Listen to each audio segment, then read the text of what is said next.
Here you go.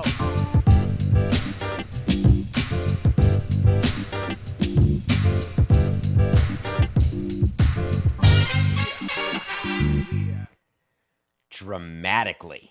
That's the Nothing Personal word of the day. It is Tuesday, August 22nd, 2023. Welcome to Nothing Personal, dramatically. That's a great word of the day. And it was spoken by John Angelos, the owner of the Baltimore Orioles. There's got to be something in the water in the Baltimore, D.C. area. I love that area. I love going to that area. I love running in D.C., all the monuments, and so many great people live in Baltimore. Camden Yards used to be the best ballpark in Major League Baseball. Cal Ripken, the team.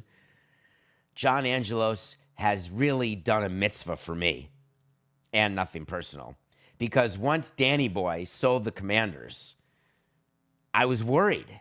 What are we going to talk about in that area? And John Angelos, you have filled that bucket for me.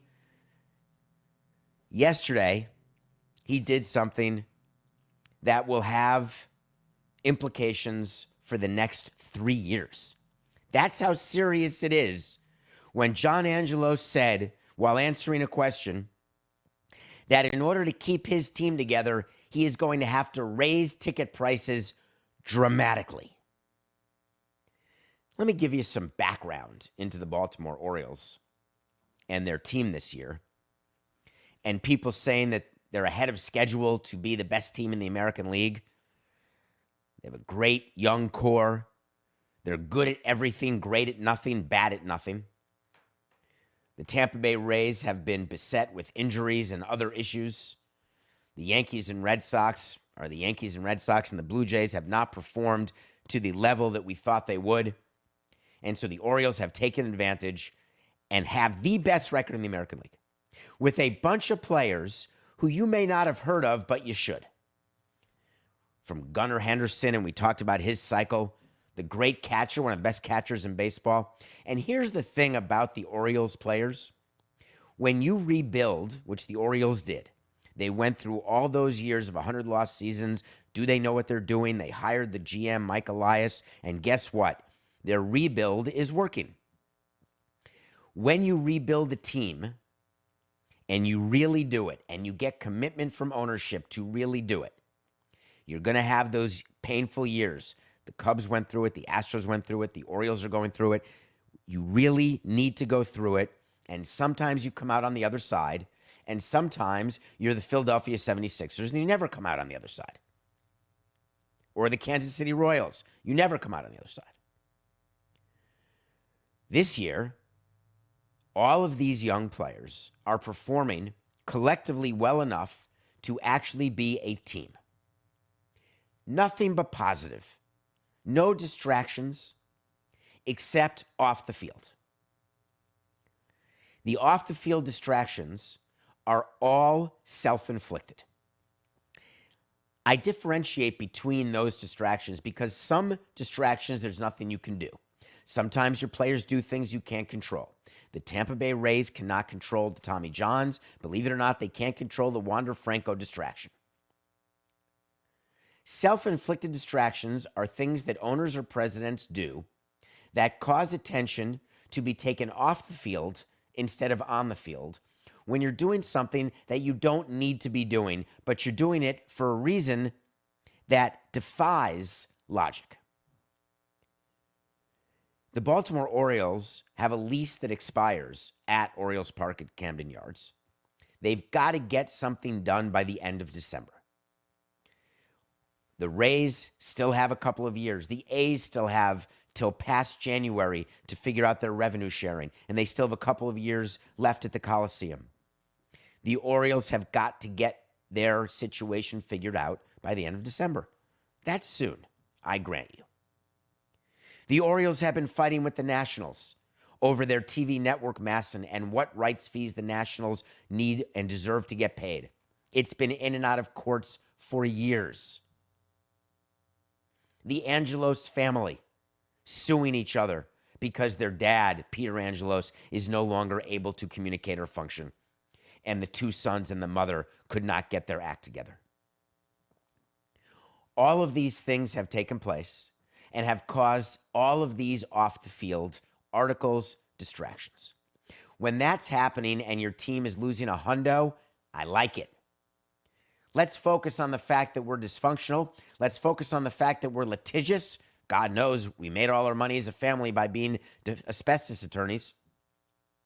But let's not focus on the fact that we're losing.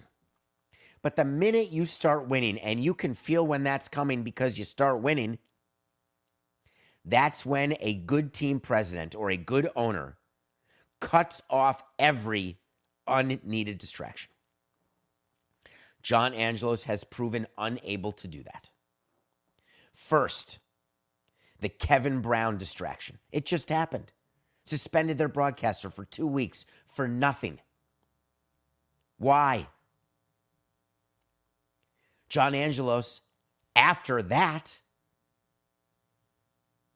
he had sat down and talked about the Orioles, the lease, the ballpark, and volunteered to open the books to show that they're losing money. That's a David Samson play, and I dig it, but you better do it. We showed a writer our books one time for the Miami Herald. I sat with him and went through when Deadspin had leaked the Marlins financials, and it was only a snapshot and not a full explanation. Tried to explain EBITDA, tried to explain cash flow, operating income, debt. But when you're an owner of a team or a president, I think we can all agree, you have an uphill battle to climb to convince anyone that what you're saying is true. Because the way everybody looks at billionaires, which they perceive all owners are because they own something that's worth $1 billion, you are starting from behind the 8 ball. It is almost impossible to be beloved, and that is in owner etiquette school. They're taught when they buy a team, you're not going to be popular. If you win, it's expected. If you lose, you're hated. If your payroll is high, it should be higher. If you trade a player, you should have acquired 2 players. We're taught this, we get it. Either you develop thick skin or you don't. Either you become petty or you don't. When you make a promise that you're going to do something, do it or don't make the promise. Understand timing. Have people around you who are willing to actually convince you and that you're willing to be convinced about when to say what and to who. So few owners do that because they want to believe they know everything about everything and that they don't need help in anything. And the irony is that the business that owners build outside of baseball or sports in order to have the money to buy their teams, they view it as 100% applicable. That all lessons they learned, everything they did to start their tech company or their hedge fund or their law firm, whatever they've done, or their real estate firm, that's how they're going to run their team. Totally different. I've come across more owners in my time who have failed at attempting to emulate what they did that had worked so well and didn't realize it was failing until it was too late.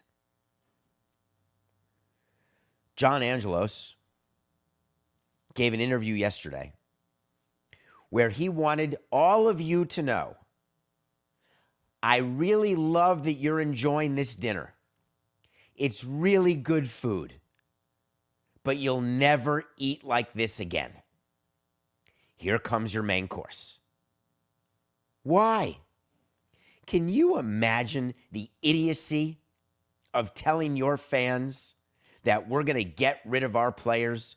Either that or we're going to have to raise ticket prices so dramatically that it's likely no one will buy tickets.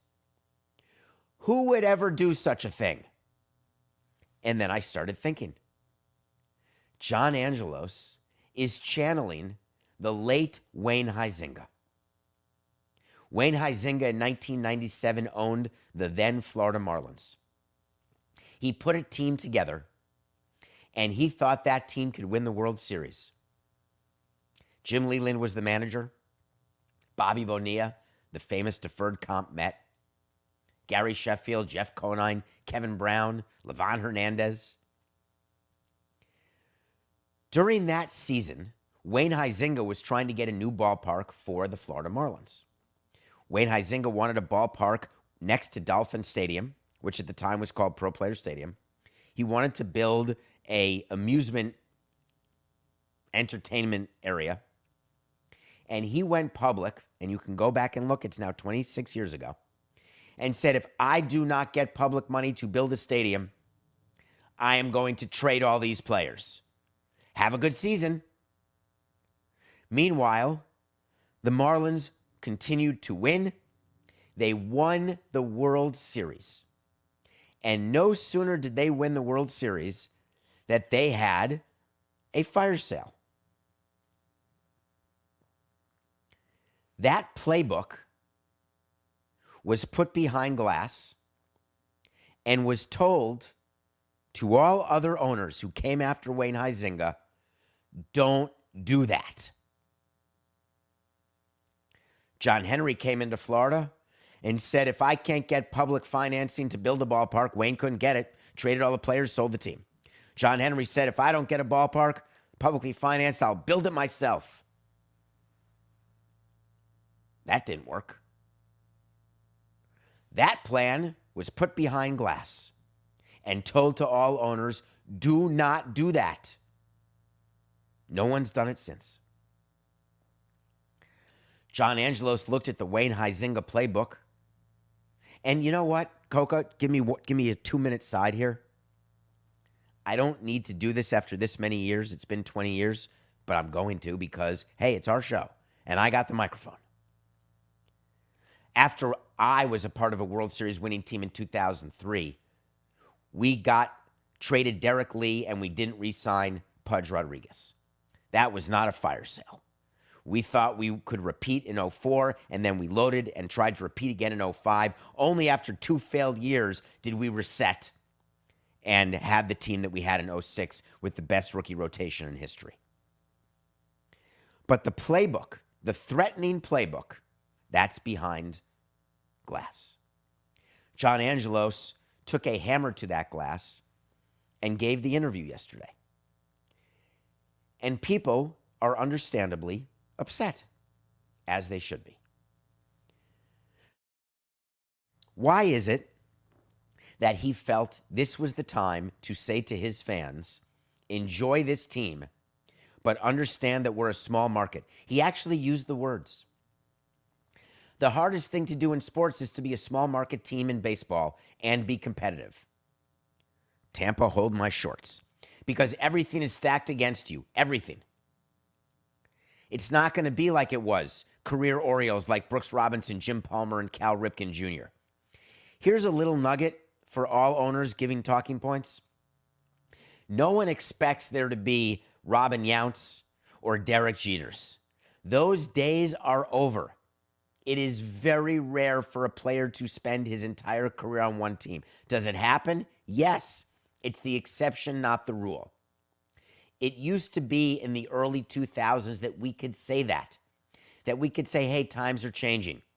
Let's root for the front of the jersey, not the back of the jersey. We understand, those of you who love typewriters, that switching to a personal computer was a tough switch, but times have changed. The rotary phone is now a relic. We've got cell phones. We're able to email instead of using horses. When there are changes in your environment, they can be hard for some people to understand. There are fans who wish that players would get on a team and stay on the team forever. But deep down, the majority of fans know that's not the case. When the majority of fans know the message that you're trying to give, don't give the message. When you are talking to the press, what you're really doing is talking to your fans, and you're supposed to say things that they are hearing and then using what you're saying to interpret something that they thought differently the way you want them to interpret it. You could call it mental manipulation if you want, or you can call it graciousness. where you're trying to help people understand something that you know they don't understand. You don't need to say that you're Hall of Fame Orioles who are career Orioles. That's not going to happen. He then said, we're going to have to raise the prices here dramatically. And he said, are people going to come and pay that? I don't know if we're at the limit. I don't know if we're in equilibrium, elasticity, supply and demand. John, let me tell you about a concept in technology right now, which is called on-demand pricing, variable pricing. There are computer programs, there are companies that will tell you exactly the most money you can charge because every team is doing that. There is a market for tickets. How's your season ticket base? How are your walk-up sales? What are your group sales like? You're telling me that you cannot figure out your pricing and your elasticity of ticket demand? It's the number one most important concept to know about your fans is how to maximize your gate revenue. You think airlines, hotels, grocery stores, farmers, anybody in any business, they're all doing the same thing. What is the maximum amount that they can charge the customer and that the customer will still buy the product? That's why I told you in baseball, very similar. What's the minimum amount we can pay the player to get the best result? They do that to you. What's the minimum amount that your boss can pay you to do your job? And who can replace you? What, you think baseball is the only thing with replacement cost? There's replacement cost in your office, maybe even in your household.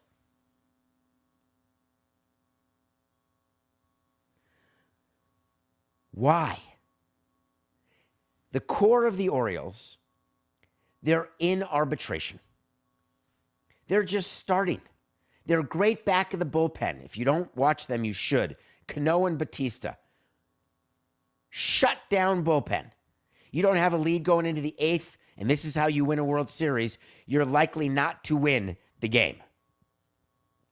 Cano won't be in arbitration at all till 2027. Batista won't be in arbitration at all till 2025. These players will be paid at the minimum. Henderson, 27. Adley, the catcher, 25.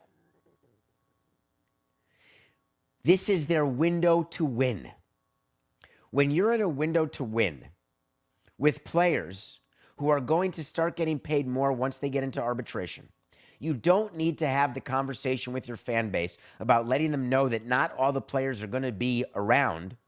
You don't need to have it until you are one season away from it happening. The Orioles are not one season away from that happening.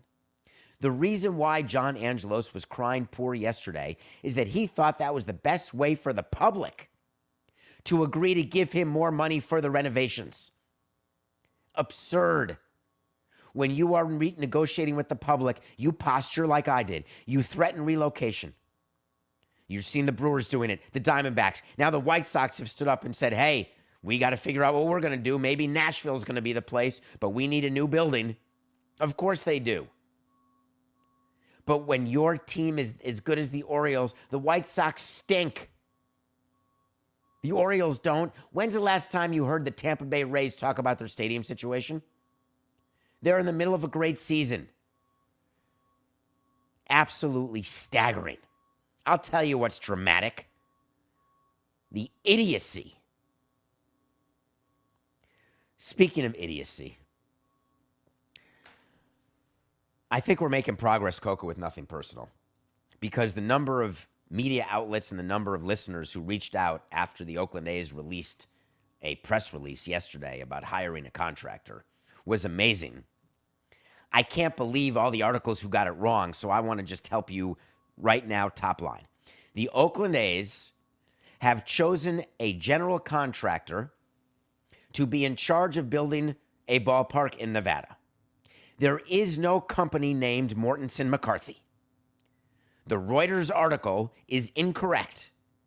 Go check it. Mortensen is its own construction company, and it's national, based in Minneapolis. McCarthy is a construction company based in Nevada.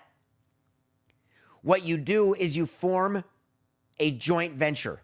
Mortensen and McCarthy have combined together for the purpose of building a ballpark in Nevada. They are not the same company. Marlins Park was built by a joint venture between Hunt and Moss. Guess what? Hunt National. They beat out Mortensen in the bid. We chose Hunt because Mortensen's fantastic, by the way. We chose Hunt because we were comfortable with who they were putting on the deal, on the building. And we needed them to joint venture with a local construction company. Guess how close you are to starting construction when you hire a contractor. It's mile 1 of the marathon. You're feeling good, but man, there's a lot of ground to cover. Like the tee shot on a par 5. Hey, we can't drive the green. At least most people can't. I have no idea why I used a golf analogy, Coca. It's not even worth keeping. 4.869. Hiring a contractor, the way the A's did yesterday, is public posturing. It's to show that they're making progress toward a stadium in Nevada. Guess what? It's horse hockey. The quote by the president, Dave Cavill. It's really good. Mortensen McCarthy brings an exceptional level of expertise and experience to our project. Agreed. Their focus on innovation, safety, and efficiency makes them the best in their field. Horse hockey. Everybody focuses on innovation, safety, and efficiency. That's the pitch that the top ballpark construction firms give you. The Raiders project was also built by this joint venture, was a model of tremendous success, including a 31-month construction schedule, industry-leading, and this is where it gets good, industry-leading workforce diversity that exceeded local, small, and women and minority-owned business goals. Let me explain how this works. When you get public money, you actually have to sign construction agreements with the public entity. In those construction agreements, which I have, this computer that I'm looking at is actually on stadium documents. They're this thick. In them, you negotiate every line. A big negotiation is on the goals for diversity, local business, small business, and women-owned and minority-owned businesses. The public entity wants the project to have that component. The team wants that component to be as low as possible. Why? Not because they're not interested in diversity or women-owned businesses or local business, but because certain things in a ballpark cannot be done by local firms. There are specialists in roofs. They're not based in Nevada like they weren't based in Miami. Steel. You can get local plumbers, local electricians.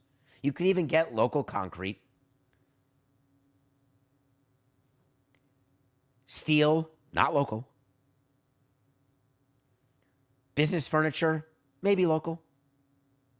But you negotiate a number only after you have worked with your contractor, gone through all of the subs, and there are hundreds of subcontractors who actually do the work of building the ballpark. The contractor is in charge. Nobody from Mortensen or McCarthy actually hammers a nail. They're like the CEO of the ballpark project. They hire subs who come in. They organize when the subs, they do the flow of the construction timeline. Who's doing what when? Guess what they don't have now? They don't have a design. They don't have a budget. They don't have a bid. They have nothing but a press release. What the A's are trying to get you to believe is that this step of hiring Mortensen McCarthy is an example of progress. I want to see documents because they're all going to be public. I want to see renderings, not the AI crap that they just re-released when they already told us that the renderings are absolute horse hockey, nothing. Fugazi. Yet those are the renderings that accompanied the release. Why? That's not what your ballpark's going to look like. There's no bid on that ballpark. There's no design documents, no construction documents for sure. And here's a little secret, a little hack about budget. You can say your ballpark budget is whatever you want, but if you say it now, you do it without information. Until you get bids by the subs, you'll have no idea what the cost of your ballpark is. And the subs can't bid until they see the documents so they know what the hell they're bidding on. And you can be guaranteed that the Orioles, 4.869, you can be guaranteed that the A's will exceed all of the goals in the document because it's fixed. The public purposefully puts in lower goals. The team purposefully agrees to the lower goals, knowing that they will be able to exceed those goals. Because one thing that Mortensen and McCarthy already know is who can do what locally, which women-owned firms, minority-owned firms, are able to do what in a ballpark scenario. Then, when you exceed the goals, and I did this, you get to do another press release. We exceeded our goals by %. Look at us. It's fixed. I did it. I am not yucking on the A's yum. I don't want that to be the reputation or the takeaway from this segment. What I want you to take away is what's really happening. And what's really happening is panic, fear, loathing, all of it in Las Vegas. All right, we're going to take a break. When we come back, we are going to review one of the Untold documentaries, and then we're going to talk about Josh Harden. And I feel it's James Harden. Thank you. Coca, you know what? Just wipe it. Just, you know what? Go to break.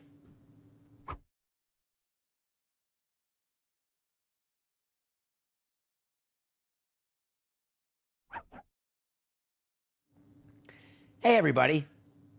It's David Samson here. Matthew Koch and I are live every day, 8 a.m. Follow us, subscribe, tell your friends about Nothing Personal. And if you don't mind, go to davidsamsonpodcast.com. I've tried to return some of the emails. They're coming in way faster than I can. I'm reading most of them. Love your questions. Love all the merch you're buying. People are sending me pictures. Email pictures. Keep doing that of you wearing your merchandise. I love that.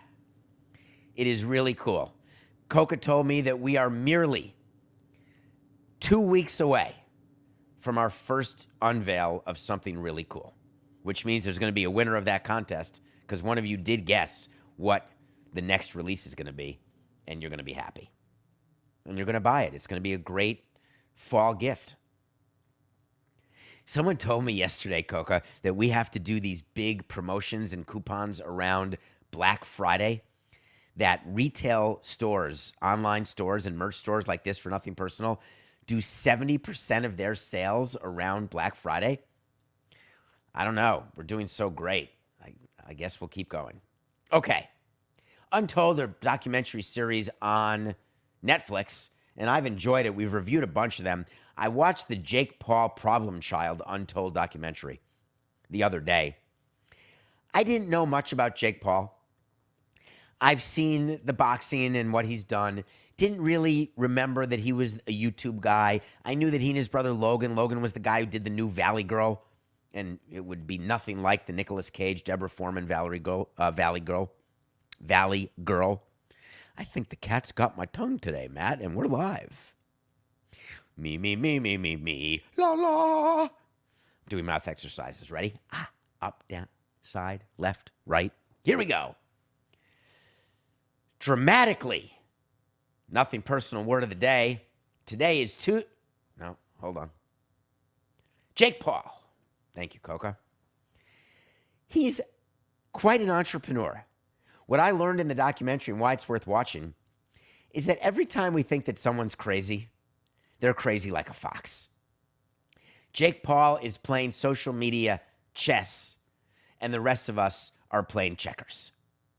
Jake Paul is doing something that I envy.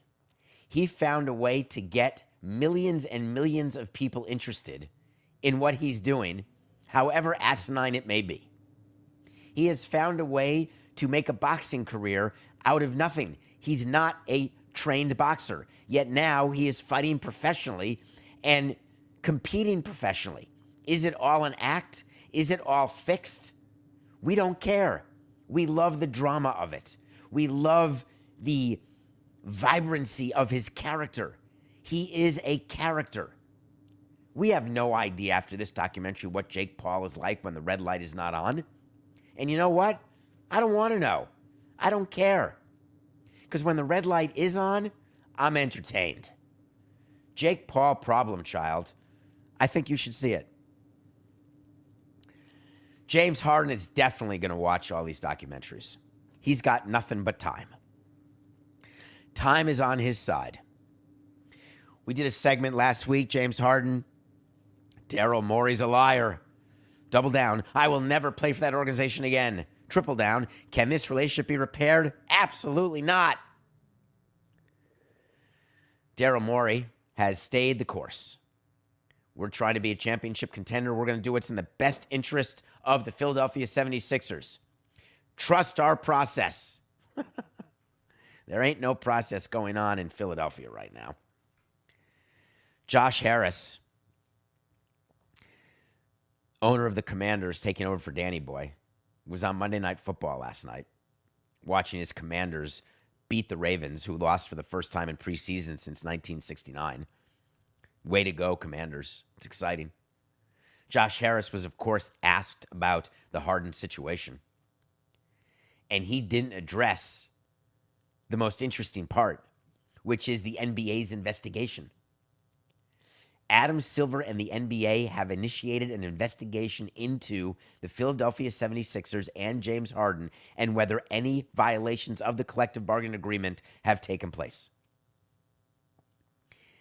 The investigation is going to try to figure out when James Harden said that there was a lie.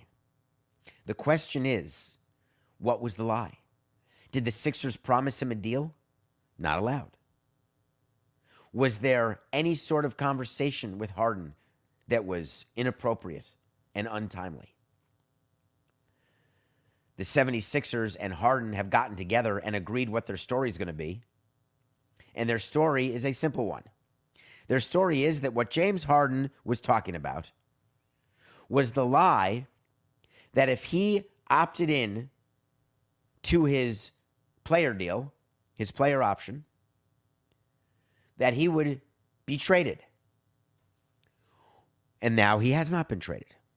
Or, in the alternative, the lie is that he was going to get a long-term extension at the max when he had agreed to adjust his contract in order to bring better players and do an Aaron Rodgers. The question is, what actually took place between Harden and Darryl Morey and Josh Harris? Was there a conversation where James Harden was asked to sacrifice, and did it come with a promise? No, I think not. What I do know is when the NBA or when MLB, when someone is investigating you, while you have to not go under oath, this is not a federal investigation. This is not a grand jury.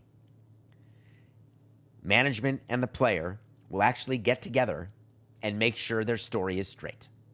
And they will make sure that their story to the NBA is not a violation, because a violation would not serve Harden and it would not serve the Sixers.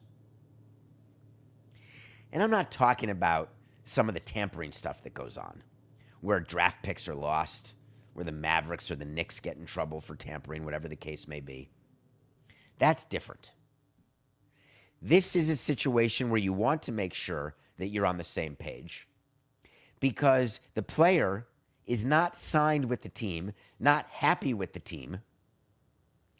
And if the player and the team are on opposite ends and do not have the same story, it's actually going to have a deleterious impact on both of them. So the commonality of interest is, let's get the NBA investigation out of the way and let's get back to getting me traded. Josh Harris not asked about the investigation. Instead, was asked about Harden and whether or not they will accommodate Harden's trade request. And Josh Harris, not wanting to answer questions about the Sixers as the new owner of the Commanders, Magic Johnson in his ear, texting him and tweeting at him, focus on the Commanders and how great it is. All right, I'll call you back. I'm in Greece with a bunch of famous people. Or maybe it's Capri now. I can't keep track of where Magic is. He's certainly not watching Winning Time. According to many people, no one's watching Winning Time, but I am. I actually like Winning Time. So the way Josh Harris answered the question is, hey, I have to think about a championship contending team and what we can get back. I'd love to convince him to stay. I understand that's not what he wants to do right now, but I'll keep working to resolve it. Josh, you're not going to keep working to resolve it because you're focused on the Commanders. And you're sick and tired of James Harden and the distraction that he is. And there's going to come a point, which already came, where you're going to tell Darryl Morey, trade his ass. My wait to see stands. James Harden will get his way and will get traded. The Sixers are not going to go into the season and without James Harden or with an unhappy James Harden, knowing that James Harden, when unhappy, is not going to help you win a championship. So that wait to see, when I tell you something's going to happen, sometimes it does, sometimes it doesn't, that one is still in play. The new one today is also about the Sixers and this investigation the NBA is doing. Guess what? There will be no punishment for the Sixers because they've got their story straight, and Adam Silver can move right along to the next issue and not have this as a distraction as they open the season on the same day that Game 7 of the NLCS could happen. Wait to see. No punishment for the Sixers. Nothing. Personal pick of the day. I hope you took the Mariners over the White Sox. I think that if you just bet against the White Sox for the rest of the year, you'd have a good chance. They absolutely stink. Luis Castillo made a bid to overtake Garrett Cole in the Cy Young race last night. Pitched 7 strong. We are now 115 and 114. Our pick tonight is the Dodgers over the Guardians. Now, why am I watching that game? Because it excites me to watch Noah Syndergaard pitch for the Guardians against the Dodgers and try to shove it so far up their keister, but recognize that he doesn't have the stuff anymore and that he's not as good a pitcher anymore, and the Dodgers are damn good. Bobby Miller is a huge, huge favorite over Noah Syndergaard. The Thor has lost his... Oh, come on, Coca. What's it called? What's the thing that Thor has? Hammer. God, that would have been so awesome. Can you splice that or something? The Thor has lost his hammer. Dodgers over the Guardians. Coca and I met last night via teleconference, and we agreed to a self-imposed vacation. We haven't decided when it's going to happen, but we've decided that we're going to take a couple days off. Maybe in a year. We'd love doing the show. I like the idea of self-imposing vacations. I like the idea of self-imposing anything because it's so ridiculous. The University of Michigan announced yesterday that they have suspended Jim Harbaugh for 3 games. Self-imposing discipline over his misbehavior and violations. And it ain't just about a cheeseburger. My view of teams and programs, self-imposing punishments, it's a bunch of poppycock. What they're really saying to the NCAA is, listen, I know you guys can't decide what to do, so we're going to take a page out of the Rick Pitino playbook and many others, and we're going to jump ahead of you, and we're going to say he may have done something, he may not. But either way, we're going to punish him. We're going to suspend him for 3 whole games. And by the time you come to your decision, we're going to get time served, I bet. If anything at all. We still think he's innocent, did nothing wrong. But we're still going to do it out of our love and respect for the great entity that is the NCAA. Puts a tear in my eye. The 3 games that they suspended Jim Harbaugh for are against East Carolina, UNLV, and Bowling Green. What a great coincidence that he's back for the first Big 16 game of the year against Rutgers. Samson and Coca Law have approached Michigan and volunteered to be the head coach and the head investigator. We believe that we could coach Michigan to a victory in its first 3 games. We believe that we could get to the bottom of the Harbaugh situation. And Samson and Coca Law firmly believe that we can investigate just about anything the NBA needs investigating. Because all you got to do is pay us money and tell us what you want us to find. And we'll find it. No problema. Why do teams do that? Why? What would be the reason? Makes them look good? Like time served? Make you feel like the school cares about the violations? Oh, we had no idea. Our employees are running amok, recruiting violations left and right. Plausible deniability. I'm the president of the school. Don't tell me what you're doing. Just do it. Wink, wink. We better win. You guys are funding girls volleyball. We all know everything. And if we don't, we should have, and we're responsible. If you want to be the CEO, the president of a university, the CEO of a company, if you want to get paid and you want to be the boss, there's a responsibility. The responsibility is you have to act a certain way. You have to take the blame for certain things that you may not have done. You have to work your ass off to know. And I am not asking you to feel sorry for your boss. I'm certainly not asking you to feel sorry for me. There's a lot of things that went on that I didn't know about. But whenever I found out, I took responsibility for them. If you're going to be there for the glory, you have to be there for the pain. Harbaugh, recruiting violations, booster money, under-the-table payments. It happens everywhere. In every business. Everyone's trying to get ahead. When you are in charge of something, you have a responsibility. You have a responsibility when you're the front-facing person in an organization. When you are the one in public, when you're the one with the microphone, when the cameras are on you. Why do you think that people sit around with their hands over their mouth when they're talking? When they go to the mound? Even though no one cares, but when they go to the mound, there's Twitter accounts that are trying to read lips all the time. I would sit in the stands talking with my hand over my mouth when we were talking about things that we didn't want people to see or hear. Everybody's looking, especially now. I was thinking about the president of the Spanish League and the kiss that was heard around the world. That was something, wasn't it? Spain wins the World Cup. The guy who's the president goes to congratulate Jenny Hermoso, one of the players, and kisses her right on the lips, Richard Dawson style, and absolutely is properly in trouble, even though he didn't even realize he did anything wrong. The irony is that claiming that that's the norm in Europe is funny. The norm in Europe is the double cheek kiss, sometimes even the triple cheek kiss, but the straight lip on lip, in what world is that how you say hello to someone you don't know? In what world is that not ridiculously awkward?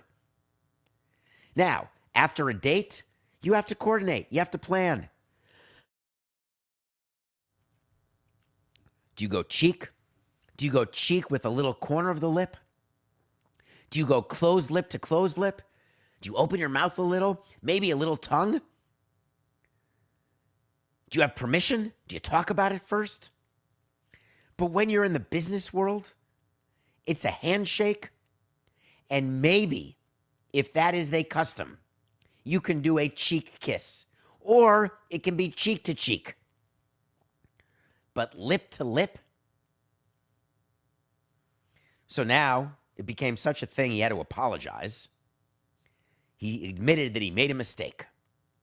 The question is, will it cost him? I was thinking about this today. People have been fired for less than that. If this continues to gain momentum, he may have to resign. All for a kiss. I wonder when he goes home at night, thinks about what he did, does he realize? I wonder when anyone gets canceled or gets fired, what they think about. Regret? Wonderment? Anger? Frustration? Pity? All I know is when you do something that's self-inflicted, you deserve it. We all have our moments. None of us want to be judged by our worst moments. None of us should be judged by our best moments. We are a compilation of everything. And it's hard. When you have a microphone, it's hard when you have a platform, and everybody's got a platform. Let's just be careful out there. We'll be back tomorrow. I promise you that. Me and Coca, 8 a.m. live on the Nothing Personal with David Samson YouTube channel. It's just business. This is nothing personal.